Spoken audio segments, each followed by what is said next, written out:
One of the biggest questions that have come up in this series so far is who is the character of Mrs. Flood?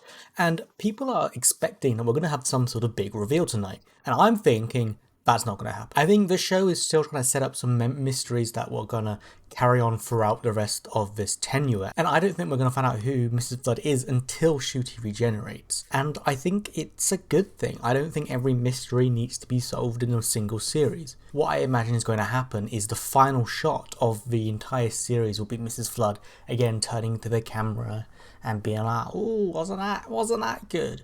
And then maybe she'll go back into her house, similar to how Clara went back into the back of the diner and there was a TARDIS there. We're going to see just glimpses of the TARDIS and that'll be cut to it, and we won't know anything more. And I think that's a good thing. I think it's good to have new mysteries which will last a long time.